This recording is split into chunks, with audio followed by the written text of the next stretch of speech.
She looked at me that night with a gaze so steady, so unguarded, it felt less like a beginning and more like something my heart had been waiting for all along. The evening had the kind of quiet charm that belongs only to the countryside. The gravel path leading to my friend's home crunched softly beneath my shoes, and as I stepped inside, the warmth of firelight and the low hum of conversation wrapped around me. Laughter drifted through the rooms like smoke, mingling with the scent of oak logs burning in the fireplace.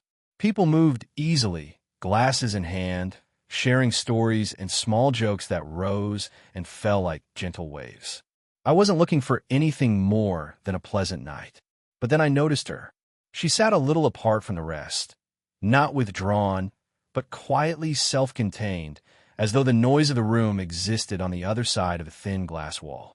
A single candle sat near her, and the light played across her face, strong and graceful, softened by time in ways that only deepened her beauty. Her hair, swept casually behind her shoulders, carried a silvery sheen where the light touched. She wasn't performing for attention. She simply was, and in that stillness she drew mine completely. She lifted her glass, and the delicate tilt of her wrist caught the glow of the flame, scattering it in small amber reflections. For a moment, my eyes followed the movement without meaning to, and that was when she looked at me. It wasn't a fleeting glance. Her gaze settled, calm and unwavering, as though she had already been waiting for mine. There was no smile at first, no invitation or dismissal, just a steady regard that felt far too intimate for two people who hadn't exchanged a word. My chest tightened, not in discomfort, but in the strange awareness that something had quietly shifted in the room. I looked away, pretending to listen to the story my friend was telling nearby, but the sound of his voice barely reached me. All I could feel was the weight of that gaze, as if she had pressed a hand lightly against my shoulder without moving an inch. When I risked a glance back, she was still watching, though now the edges of her mouth softened into the smallest curve of a smile. It wasn't the broad, social smile people offer politely. It was quieter, like an acknowledgement, a recognition I couldn't place. The rest of the room carried on as if nothing had happened. Clinking glasses, a burst of laughter, the faint notes of music playing from a speaker in the corner. Yet for me, the air had changed. The night seemed fuller, richer, carrying with it the faint promise that something was about to unfold. I didn't know her name, her story, or even why she was there among these familiar faces. But I knew one thing with absolute clarity. The way she looked at me that night was not the way a stranger looks at another stranger. It was steadier, deeper, like she'd been waiting for something she couldn't name, and for reasons beyond my understanding, she'd just found it in me. Later that evening, the rooms grew warmer and noisier, as though everyone had settled into a rhythm of laughter and conversation.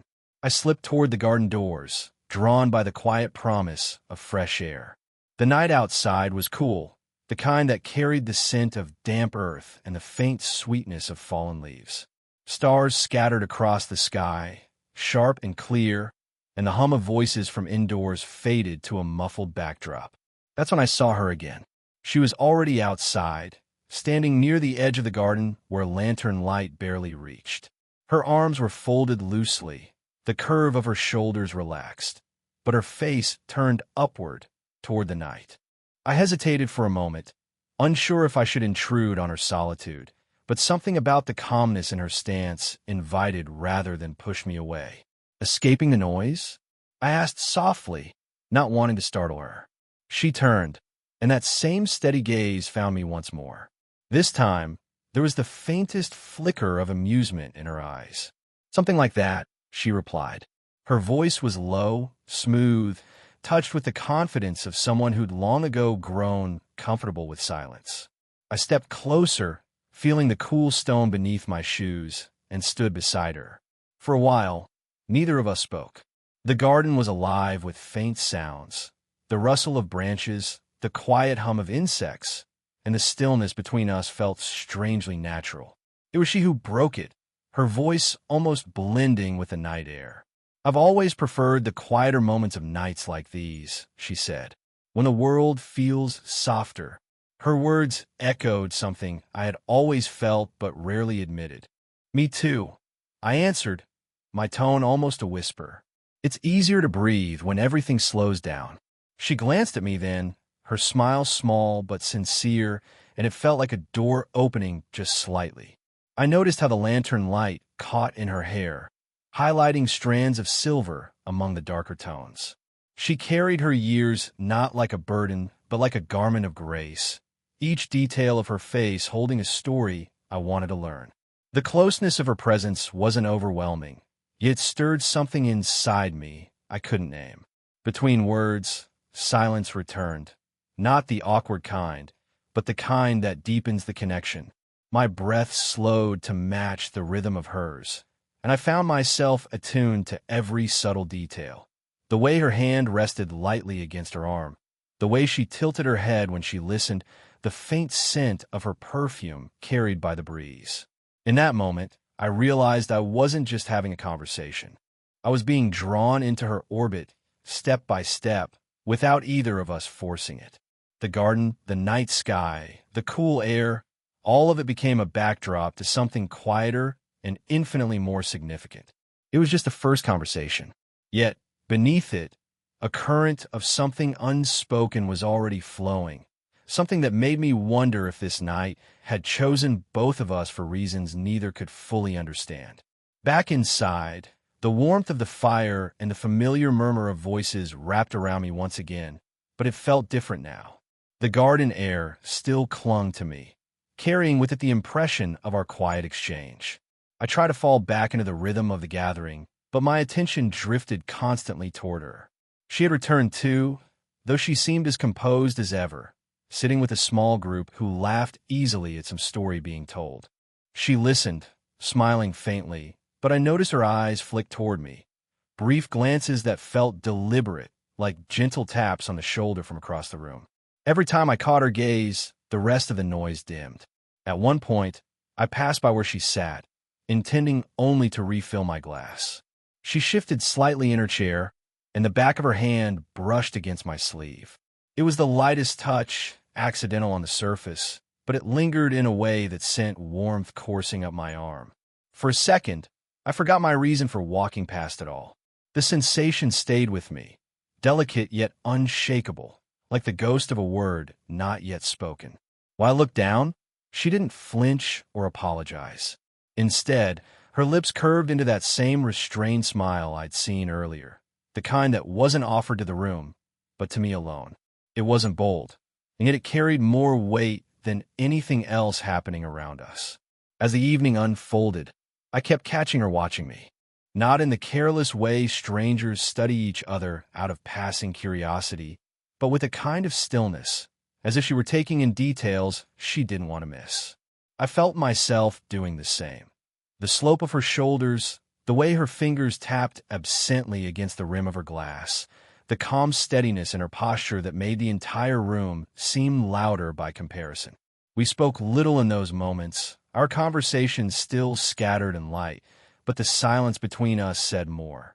It felt as though the space around her carried a familiarity, one that unsettled me with its comfort.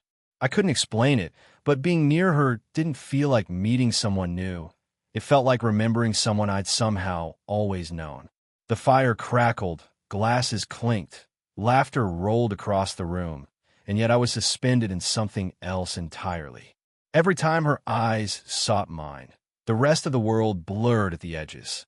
And though we were surrounded by people, I felt the strange certainty that there was already an invisible thread binding us quietly, insistently, across the noise of the night. It wasn't love, not yet. It wasn't even desire in its simplest form. It was recognition, wordless, undeniable, and far more intimate than either of us had dared admit aloud. As the night stretched on, the gathering thinned. A few people left early. Others drifted into smaller circles of chatter, their voices dropping to softer tones. I found myself wandering back toward the garden, almost without thinking, as though the quiet had been calling me all evening. The air outside was cooler now, crisp enough to carry a shiver, but the sky above was breathtaking, an endless spread of stars scattered across the velvet dark. A low stone wall edged the garden, damp with evening dew, and I sat there, letting the chill press into my palms. I wasn't surprised to find her there, too. She approached slowly, her figure outlined by the faint lantern light from the house, and when she saw me, a small smile passed across her lips, one that spoke more of recognition than greeting. Without hesitation, she settled beside me. Our shoulders were close, but not touching, and still, the space between us felt charged. For a while, we simply sat, watching the stars. The silence was companionable, deep enough to make me feel as though the rest of the world had gone quiet just for us. Then she began to speak, her voice softer than before, carrying a note I hadn't yet heard from her, fragility beneath the confidence. She told me of her life in glimpses, responsibilities that weighed on her, moments of joy tucked between long stretches of solitude. She spoke of how time had shaped her, how she often felt as though she moved through the world both seen and unseen. There was no self-pity in her words, only honesty, and I listened with the kind of attention that made every syllable feel important. I wanted to answer her vulnerability with something of my own, but for a long moment, I just let her words linger in the cool night air. The sincerity of her voice left me both humbled and strangely protective. As she fell quiet, I noticed her hand resting on the stone wall near mine. Without thinking, my fingers drifted closer, brushing against hers. It was barely a touch, the kind of accidental graze that could be ignored, but I didn't pull away. Neither did she. Instead, her fingers shifted, not fully entwining, but settling near enough that warmth passed quietly between us. The effect was immediate and profound. A simple brush of skin, yet it carried more weight than a dozen spoken confessions. My chest tightened with the realization that this wasn't just a fleeting connection. It was something deeper, something that demanded to be felt even if neither of us dared to name it yet. I broke the silence at last, my voice low, almost unsteady. Being here with you, it feels different, like I've been waiting for this without knowing it. Her breath caught, subtle but noticeable. She didn't respond right away, only tilted her head back toward the stars. But in the way her fingers remained near mine, steady and unflinching, I felt the quiet truth of her answer. In that moment beneath the sky, words became unnecessary. The night itself had already spoken for us. The stillness of the garden lingered even after we rose from the wall and drifted slowly back toward the house. Yet inside me, the calm was anything but steady. Her words, her closeness, the soft graze of her hand against mine, all of it echoed through me with an intensity one hadn't expected. We stood near the doorway, the glow of the lanterns washing her face in amber light. I wanted to hold on to that moment, to let it stretch longer than it had any right to, but my heart began to wrestle with something heavier. I drew in a breath and let the words escape, quiet but urgent. I don't know if I should say this, but being near you tonight feels different. It feels like it matters. She lowered her gaze then, the faintest shadow crossing her features. For the first time that evening, I saw hesitation settle in her eyes. Her hand rose to brush a strand of hair behind her ear, but I sensed it wasn't just habit. It was a gesture to steady herself. "You're kind," she said softly, "but you know how it looks." "I know how it looks." Her words carried weight. The years between us stretched like an invisible barrier. I could almost hear the silent chorus of questions others might ask. What it meant, what it said, how it might be judged.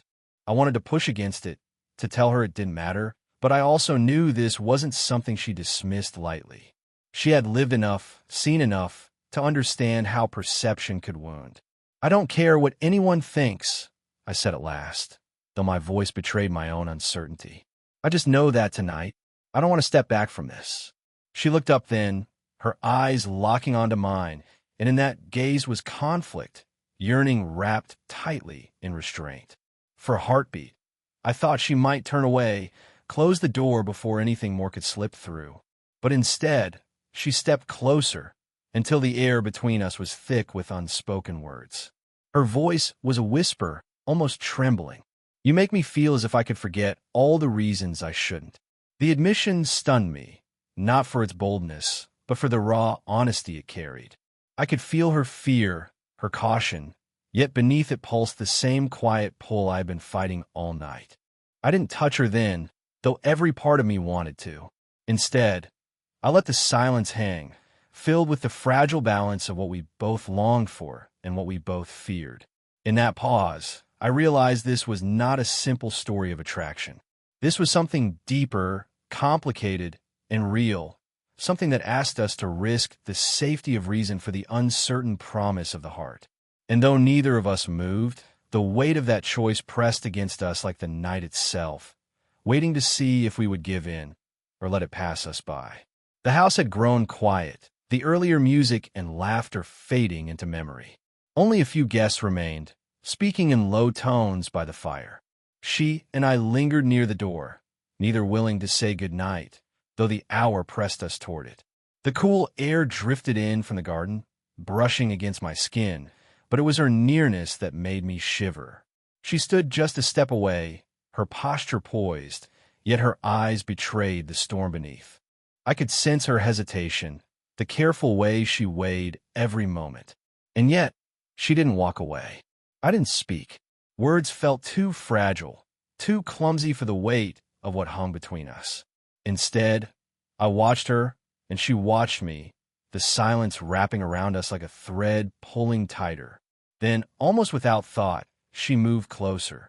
It wasn't a sudden gesture, but slow, measured, like a choice she had debated 100 times in her mind before letting her body answer for her.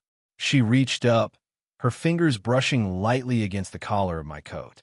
It was such a simple action, a small adjustment, as if ensuring I was properly dressed for the night air, yet the effect was profound. Her touch lingered, warm against the side of my neck, sending a quiet rush of heat through me. I froze, not because I wanted her to stop, but because the moment demanded reverence. Every nerve in me felt alive, waiting. Her eyes lifted to mine then, and for the first time all evening, there was no mask, no restraint, only the bare truth of her longing. I saw her conflict dissolve in that gaze, replaced by something braver, something she could no longer deny. Neither of us said a word. We didn't need to. The silence itself was the decision. I let out a slow breath, my chest loosening as though I had been holding it for hours. My hand rose halfway, almost touching hers where it still rested against my coat, but I stopped short, afraid that if I moved too quickly, the spell would break. She didn't withdraw. Instead, her fingers grazed downward, brushing briefly against the back of my hand before falling away. It was enough. That fleeting touch carried all the weight of a confession, all the certainty of choice made quietly but completely. She didn't step back. Neither did I. We simply stood in the dim glow of the lantern light, suspended in the fragile beauty of a moment that marked a turning point. The decision wasn't loud, wasn't dramatic. It was silent, tender, unspoken. But it was real. In that stillness, I understood. Whatever tomorrow might bring, tonight she had chosen to stop resisting what her heart had already decided long before. The last guests had drifted away, their laughter fading into the night, until only silence remained. The house, once alive with voices and warmth, now stood hushed, lit only by the soft glow of dying embers in the fireplace and the faint lanterns near the door. She and I stood there, not rushing, not speaking, as though both of us were reluctant to let the evening slip entirely into memory. At the threshold, she paused. The cool night air spilled in, brushing against us, carrying with it the scent of damp earth and wood smoke. She turned to me, her movements unhurried, deliberate, as though this moment was not something she would surrender to haste. I expected words, some polite goodbye, perhaps even a gentle retreat into safety. But instead, she simply looked at me. It wasn't a casual glance. Her eyes held mine, steady and unflinching, and in them I saw something that undid me completely. It was not the guarded confidence she had worn earlier, nor the hesitance that had shadowed her voice in the garden. What I saw now was unmasked, vulnerability, longing, and a quiet recognition that struck deeper than any declaration could. She looked at me as though she had been waiting all along. Not just for this evening, not even for me specifically, but for the feeling itself, for someone who might meet her gaze without judgment, without hesitation, and simply see her. The silence between us thickened, but it was not empty. It was full of all the things we hadn't dared to say, of the unspoken truth that had grown quietly through every glance, every brush of hands, every shared breath. Then she stepped closer, so close I could feel the warmth radiating from her even in the cool night. Her hand lifted, hesitated for the briefest moment, then rested lightly against my chest. The pressure was delicate, almost tentative, but beneath her touch my heartbeat betrayed me. Fast, unsteady, alive. Her eyes softened as she felt it, as though the steady rhythm she had carried all evening had finally found its echo in me. She leaned in, not hurriedly, but with the kind of grace that made time seem to slow. Her cheek brushed against mine, warm and smooth, the faintest scent of her perfume clinging to the night air. I closed my eyes, savoring the closeness, the quiet steadiness of her presence. It wasn't dramatic, wasn't loud, but it was everything. In that single, unhurried gesture, all hesitation dissolved. When she drew back, she didn't speak. She didn't need to. The look she gave me was enough. A look that told me she had chosen to stop resisting, a look that told me I wasn't alone in what I felt. And as she stepped away into the night, I realized something with absolute certainty. I would never forget the way she looked at me in that moment, as if she had been waiting for me, patiently, quietly, all along.